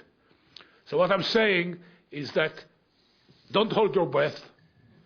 This report and that report and this Obama and that Obama will not change the status quo that is durable because of the things that I tried to explain before. It is durable, despicable, but durable. And if we don't take the status quo as our starting point, but do just the opposite, looking for some objective in the sky and try to go back and not do what we have to do, muddle through the existing status quo that I'm telling you is durable. I think in view of how many people want to ask, I'm going to take 2 questions from this side and 2 questions from that side, and then take another series of questions. So I have 1 here and 1 there, and then 2 other people there. 1 there. Okay, so I'm going to ask you to be brief, ask the question. Yeah, you're first, but I'm just going to getting the microphone. Just a minute. Where is there any justice in a proposal that would give every colonial Israeli the right to continue to occupy stolen real estate, and only a token number of Palestinians can return to their ancestral homes after 60 years of the United Nations recognizing their right of return as a basic human right? Which was up there. Yeah. Over here there was a question. Yeah, here. Excuse me, it's down there. Yeah, I'm taking 2 back, we're taking, I think, 4 questions now, answer them, and then move on. Good. Had the discussion taken place a decade ago, the notion of 2 nationalist movements in some way or another adjudicating an agreement between them, whether they agreed to have a single state or 2 states, would have been something they would have been able to do. One of the realities of today, which has come up over and over again, is the fact that you don't have single national movements in either the Israeli or Palestinian societies. You have fractured political societies. And I wonder, as you look now at today's Israeli and Palestinian bodies politic, what you see as a potential for finding agreements between them, among them, or do you see nothing but an extended conflict across those borders? And then down there, please. Ask another question? Yes. Okay, my question is for Marion Benvenisti, and you actually started to address that in your last comment, but I would like you to go a little further and describe for us, because you're the one who's closest to the realities on the ground, as to when we say a 2-state solution is no longer possible, can you please paint a picture for the audience as to what the realities are on the ground as far as population, water, electricity, the types of issues that you would have to untangle if you really were going to devise 2 states. Briefly paint a picture as to what is the reality that we're facing now in Palestine as far as the impossibility of a 2-state solution. And down there. Yes. Thank you very much for a very stimulating discussion.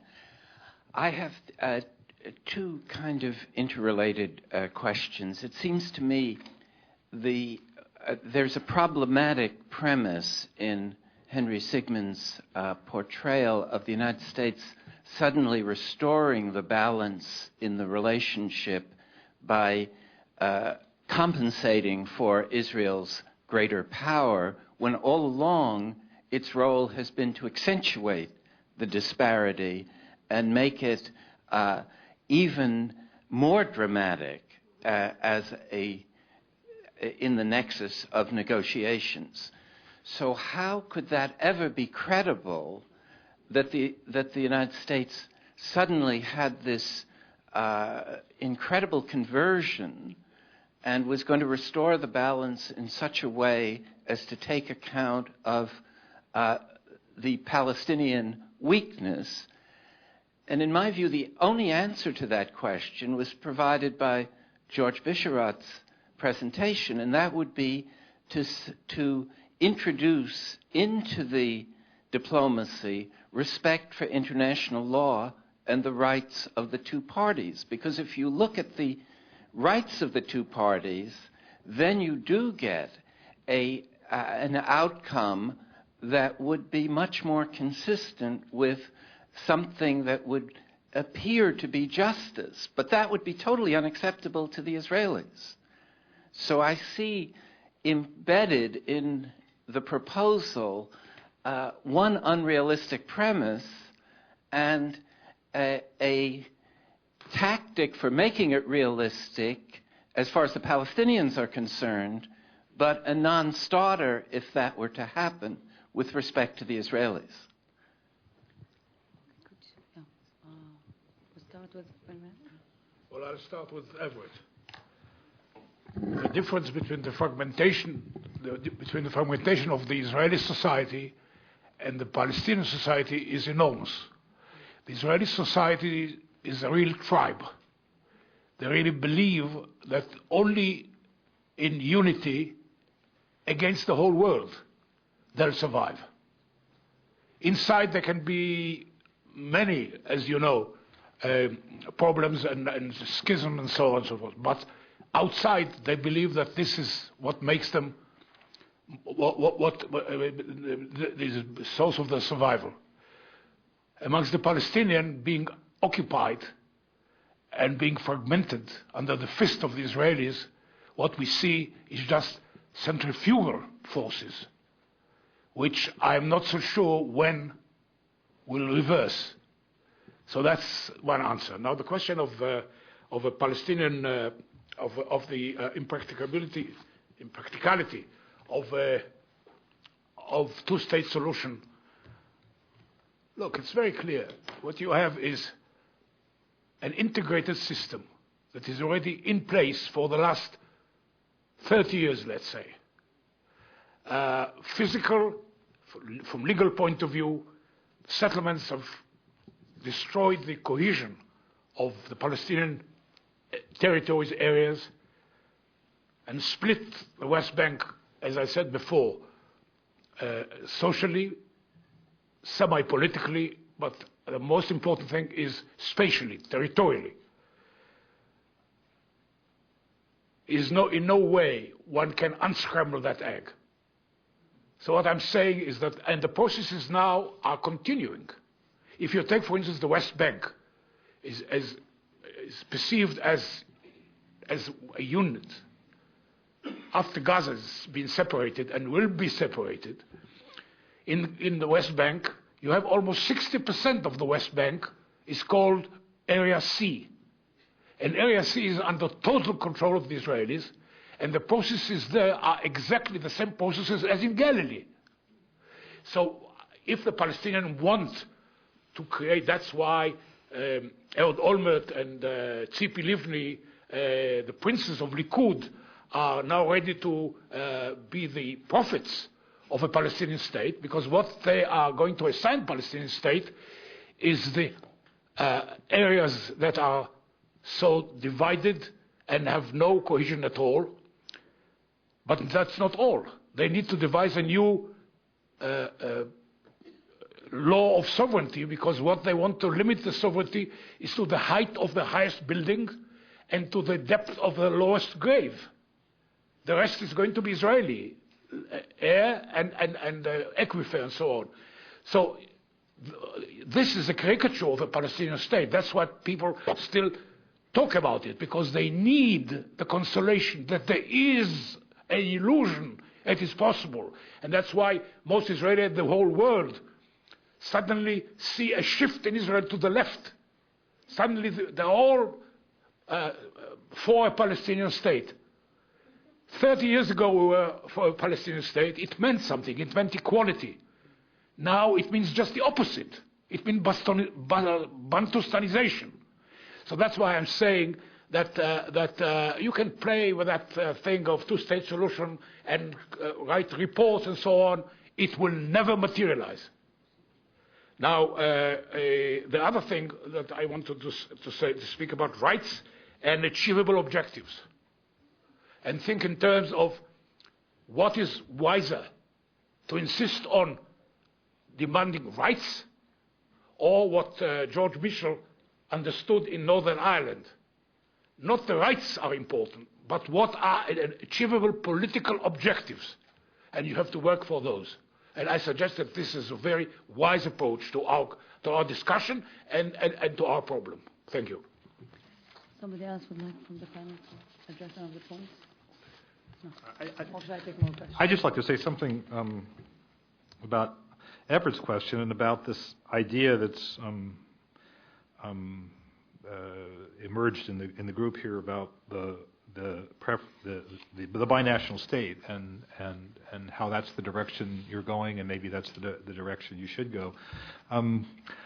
I have my doubts. I think we should understand that washing our hands of the two-state solution in favor of working for a binational state is a very long and I think equally bloody and maybe not pragmatic, an implementable kind of solution. I mean, we're still living in the time of nationalism. In this country we forget it, but we ought to have discovered some of this from our own recent wars. That nationalism is still an extremely powerful force in the world, and you could argue that it's the boiling of nationalism out of Central Europe in the late 19th century and its export to this part of the world that helped get us to where we are today in this part of the world. So I don't think that Israelis anytime soon are going to give up the idea of a nation state. And I don't really detect, at least in the Palestinian, the organized political constituencies in Palestine, whether it's Fatah or whether Hamas, you're anywhere as close to this idea of giving up the dream of a nation state. The problem here is the boundaries of the two nation states and how far they go, and that's a very difficult problem to crack. But the prior of somehow getting both sides to abandon the idea that they will have nation states, I think that's sort of fundamentally ahistorical in a way.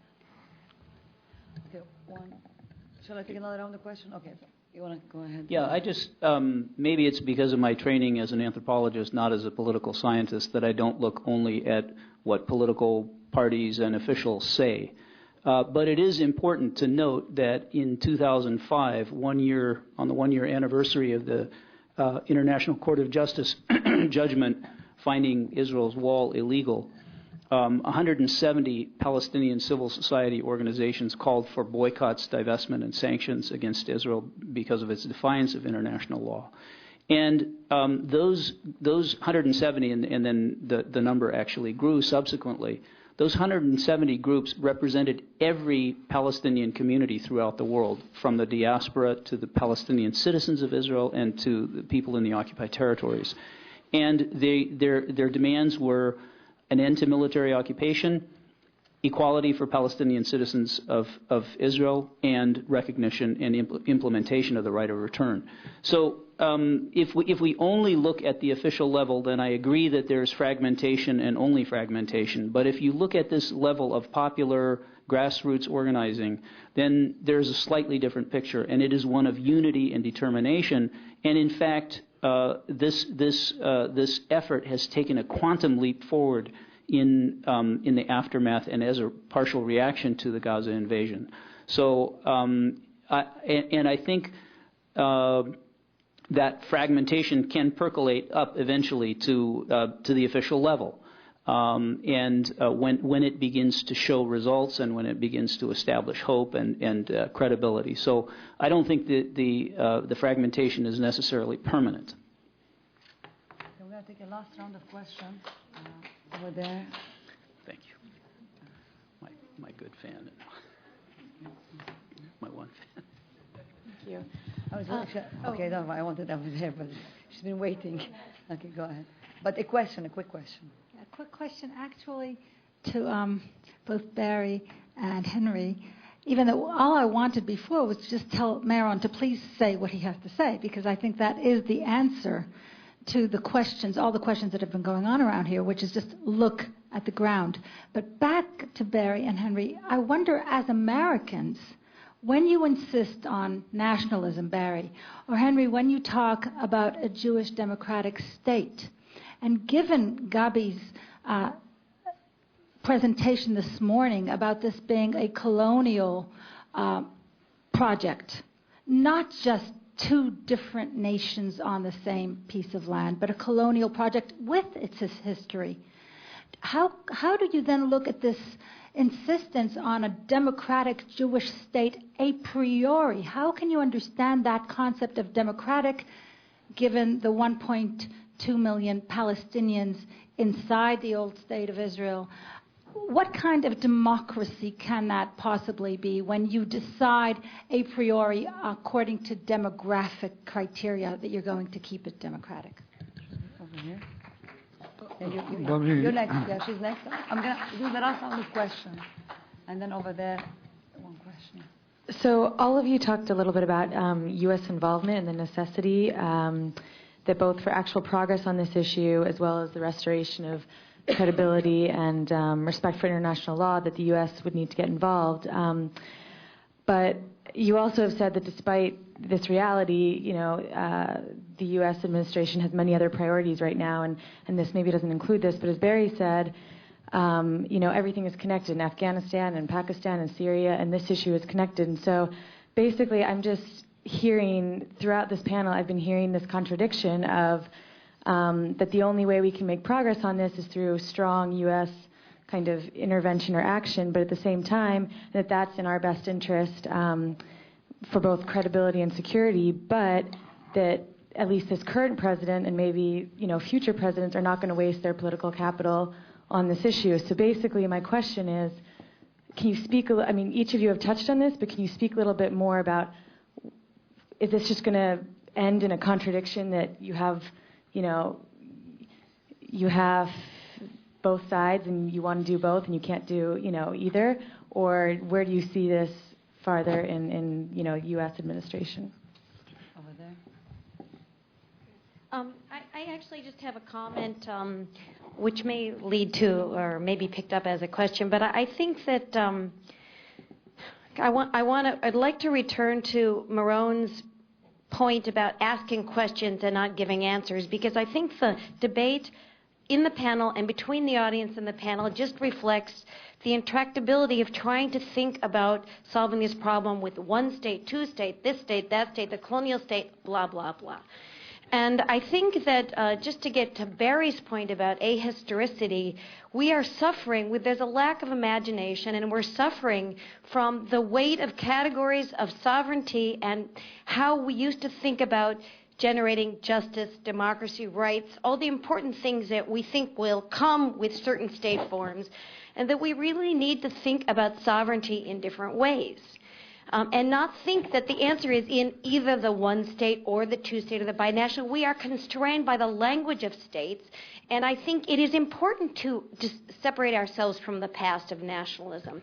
That's where I'm sorry I missed George's presentation, but this is where I think international law and thinking about alternative arrangements of sovereignties, maybe even multiple overlapping sovereignties that allow the advancement of rights on the ground of people without tying them to a national state project is where we need to be going. And so in some sense, we are wasting time here, another 10 years, talking about back and forth among ourselves about the same failed state projects.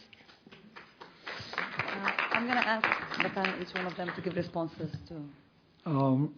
Let me say something briefly about both questions. Firstly, I perhaps was a bit too cryptic and facile in my presentation. My starting point was that this country has been, that the U.S. policy has been and continues to be under this new administration, wedded to the concept of a two-state solution. And this was stated by the our new Secretary of State when she came to visited Israel and Palestine and said, this is what we are committed to. This is officially also the position of the government of Israel, at least the previous governments of Israel, who accepted the previous agreements, all based on the concept of a two-state solution. So the history and the agreements and the diplomacy has all been based on the notion of a two-state solution.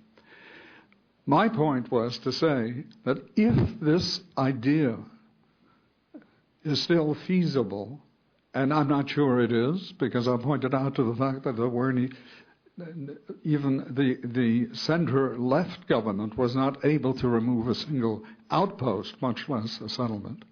But I said, if this is still what they've done, what Israel has done in the West Bank is still, one can still undo it. It can only happen if it happens within the next 6 months to a year.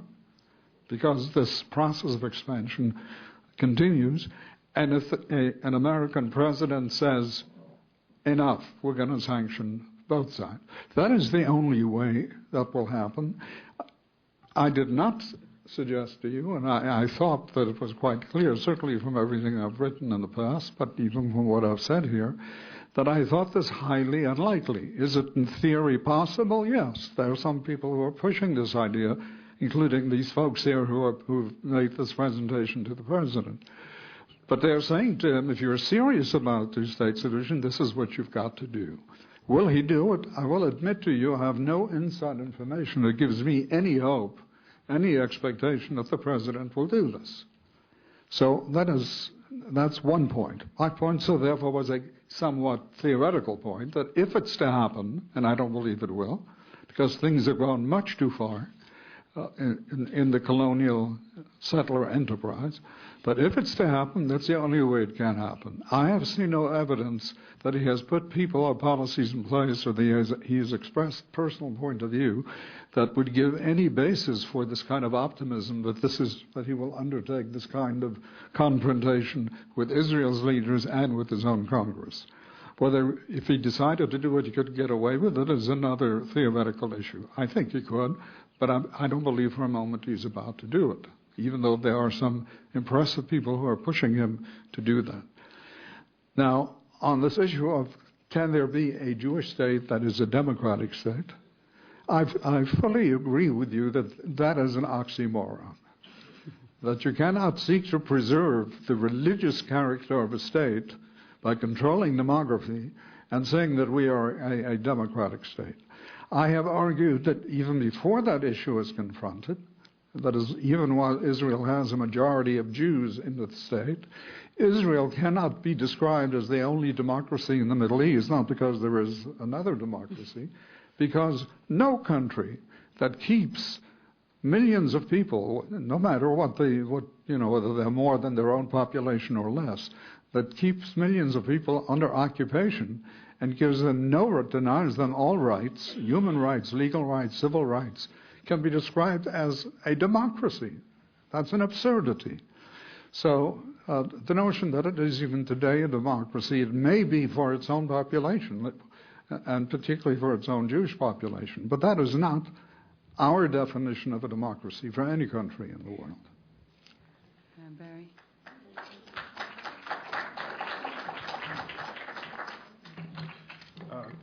Is this thing on?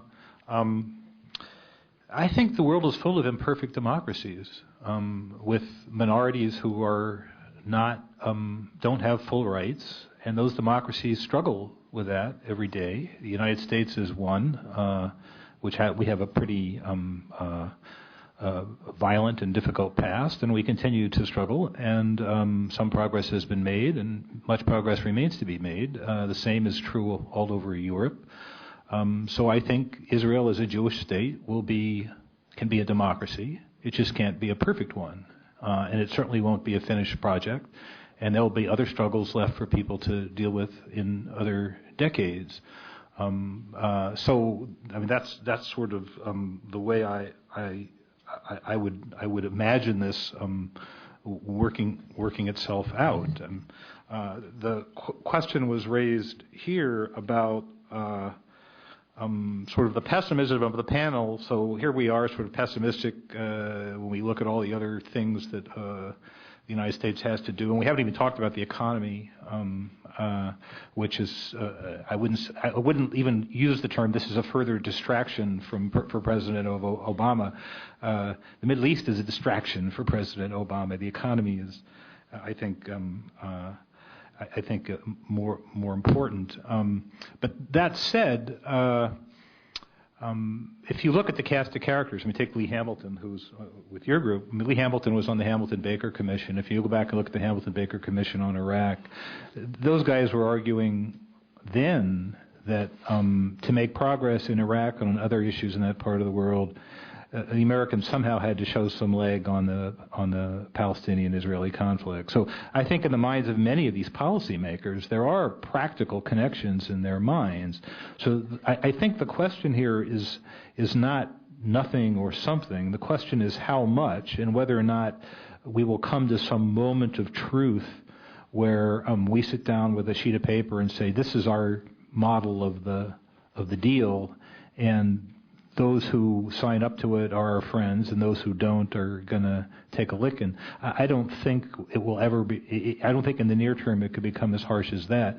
But at the same time, I think these players understand that mere process is not going to fool anybody, right? And so it's somewhere between mere process and bold actions. Now, this is going to leave a lot of people unhappy, but I think that's the likely path. I don't even call it a path forward. Maybe it's a path sideways, but I think it's a likely path. There are two ways of insisting on Israel being a democratic state. First is to make a distinction between collective rights and individual rights. And as we say already, not all countries in the world give a minority collective rights. Some don't, so they are imperfect, but it doesn't mean that this is a contradiction in terms. The second thing is to define the regime as occupation, as temporary occupation. And then you, of course, can say this is temporary.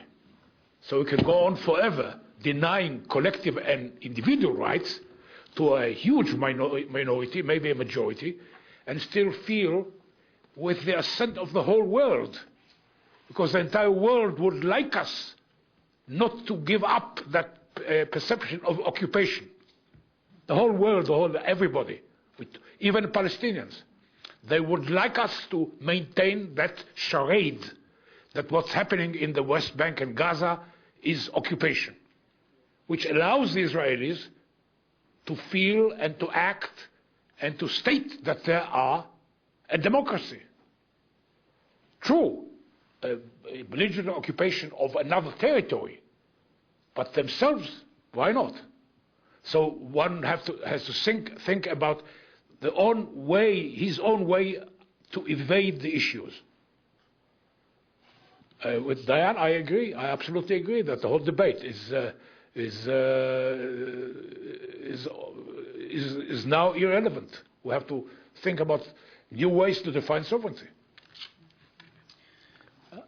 I guess I think, with complete and completely sincere respect for Congressman Beirut, who spoke earlier, I think the American political class is so far from understanding this issue and so structurally compromised that I place absolutely no hope in them anytime in the foreseeable future.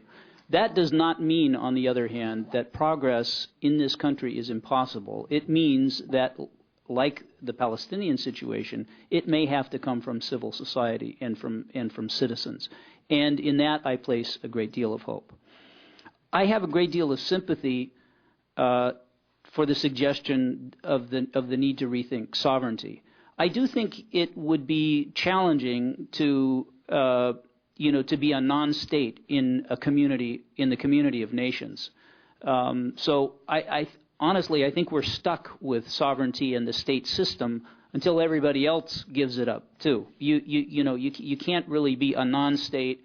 That being a state is the way you participate in the United Nations and the way you enter into relations with other states and the like. I think it would be very hard to be a non-state. But I do think within a state, there's a great deal of possibility for creative arrangements, distributions of power that look very different from what we have now. And so in that respect, I completely agree with you. I don't know whether to call this, whether this is just a semantic issue, whether to call this rethinking sovereignty or thinking about creative intercommunal relations within a state. I think it may be the latter, not the former. But I'm extremely sympathetic to that, and I do think that there are ways to perhaps decouple some things and that are normally assumed to be linked, that can create satisfaction for people and protection for people and a sense of security and justice for people that may look differently than we have today. Okay, I will need to conclude, but I think, given that I was the moderator and the chair, and I had so many questions which I could not ask, what I will do in just 5 minutes, I will try to wrap up this panel, because I think the four presenters had different views, and I think in a way they complemented each other. But I think there were three major points that came out, and I think maybe that's what those who are here might want to leave with as well, which need to be thought about further and which were discussed in a different way. First of all, I think it's very important to bear in mind that we still are dealing, or some people are still attached when talking about this conflict, to talk in a parity paradigm. You know, some people on the panel were emphasizing it is not an equal conflict. We have two different parties. We have one stronger and one weaker, and this is why we have to get the U.S. to impose a solution, which is important for international security, as well as for U.S. security, as well as for the Palestinians and the Israelis. Others on the panel still talked in a way that there was parity, there are two sides, they're fighting in Gaza between the Israeli and the Palestinian, and that parity, even in the policy-making thinking, and it seems to be the approach of U.S. foreign policy over the past 15 years since Oslo, to assume this parity paradigm, that the Israelis and the Palestinians, and they can sort it out, and they're not sorting out. This is why we need an external pressure. But I also think it is still present in many academic thinking and many policy institutions, and so long as that not challenged in realpolitik arguments, not in ideological arguments, we will still be stuck, and in 15 years we'll come back and talk about here. Now, it's very important to remember when we talk that there is no parity, it doesn't mean that there is no agency. So the Palestinians have agency. The question is that they are not equal, and they don't have the same equal power. And we cannot say what's happening in Gaza was caused by Hamas. No, it was caused and because of the rockets, because the rockets are a reaction to an Israeli policy of siege and of a more powerful party over a weaker party. The second point, which is very important, and this starts with U.S. foreign policy, which was mentioned over and over again, that we cannot solve this problem with, and this is at least the Obama administration policy, we can't solve this problem before solving on its own. We have to tackle it in a regional and international context. And that's the point made by Barry, which I think is very essential. What is the regional attitude of U.S. foreign policy? But the one thing that was not very much addressed, and I think cannot but be addressed, and in my view is where the key to the solution and my interpretation of Obama's analysis and thinking so far, the key solution is the big elephant in the room that has not been addressed, which is Islam. Will U.S. foreign policy deal with political Islam in a different way or not? That's the core question. And seeing Obama, his foreign department doesn't seem to suggest that they haven't been forthcoming to Hamas. But because I don't think that the solution is Hamas, or the answer is Hamas. The key question is how the U.S. administration would deal with Iran and would deal with political Islam. And the way I see that they are starting to address the issue of Afghanistan and also Pakistan seems to suggest that they might start talking about maybe we just have to accept political Islam, certain versions of it.